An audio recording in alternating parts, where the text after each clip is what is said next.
จงซอกกลุ่มใจผลของสมผล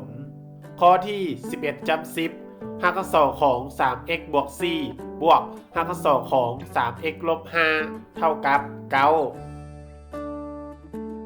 เฮาสังเกตใจความของบทเรียนเห็นว่าเฮาปรับฝั่งเบื้องซ้ายเป็นรูปร่างของเลข5ก่อนดังนั้นบวก 5 กับ 2 ของ 3x ลบ 5 เฮาย้ายฟากจากบวกเป็นลบจึงได้ลบ 5 กับ 2 ของ 3x ลบ 5 เฮาเห็นว่ากงกับใจความของบทเรียนในกรณี 5 กับ 2 ของ a เท่ากับ b เมื่อ b ต้องหลายกว่าหรือเท่ากับ 0 จึงได้ a เท่ากับ b กำลัง 2 เฮาจึงผันเปลี่ยนเป็น 3x บวก 4 เท่ากับ 9 ลบ 5 กับ 2 ของ 3x ลบ 5 กำลัง 2 9 ลบ 5 กับ 2 ของ 3x ลบ 5 กำลัง 2 เฮาผันเปลี่ยนเป็น 9 กำลัง 2 ลบ 2 คูณ 9 คูณ 5 กับ 2 ของ 3x ลบ 5 บวก 5 กับ 2 ของ 3x ลบ 5 กำลัง 2 โดยยิงตามเสมอผลกลจื้อนี้9 กำลัง 2 เท่า 9 คูณ 9 หรือเท่ากับ 81 ลบ 2 คูณ 9 เท่า ลบ 18 5 กับ 2 ของ 3x ลบ 5 กำลัง 2 เฮาถอนหากได้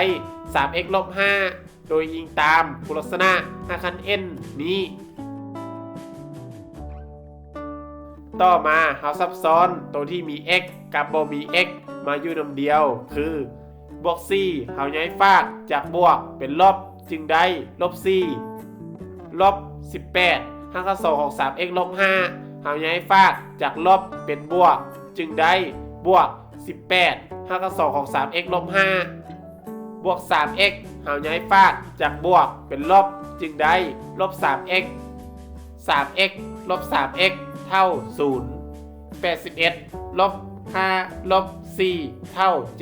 72 เห็นว่าเขาต้องการหา x เขาจึงหาร 18 เข้าทั้งสองฝากคือ 18 5 กับ 2 ของ 3x ลบ 5 หาร 18 เท่า 5 กับ 2 ของ 3x ลบ 5 72 หาร 18 เท่า 4 ต่อมาเราเห็นว่ากงกับใจความของบทเรียนในกรณี 5 กับ 2 ของ a เท่ากับ b เมื่อ b ต้องหลายกว่าหรือเท่ากับ 0 จึงได้ a เท่ากับ b กำลัง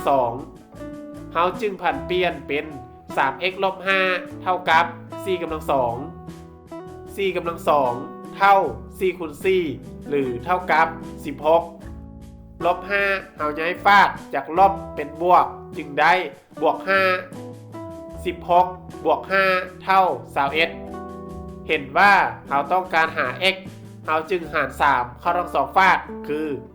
3x หาร 3 เท่า x 21 หาร 3 เท่า 7 เห็นว่าได้ค่า x แล้วเรานำมากดคืนโดยการแทนไส้หัวข้อคือ x เท่า 7 เราแทนไส้จึงได้5 กับ 2 ของ 3 คูณ 7 บวก 4 บวก 5 กับ 2 ของ 3 คูณ 7 ลบ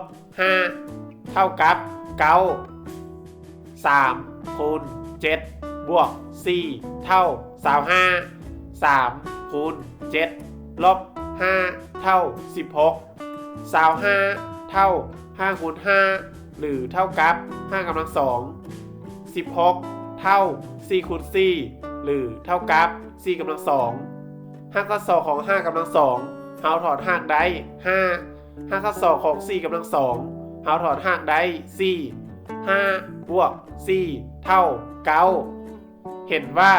9 เท่า 9 ถูกต้องจึงเฮ็ดให้ 7 แม่นใจผลดังนั้นกลุ่มใจผลแม่น 7ถ้าคิดว่าวิดีโอนี้เป็นประโยชน์กรุณากดไลค์ กดแชร์ และกดติดตาม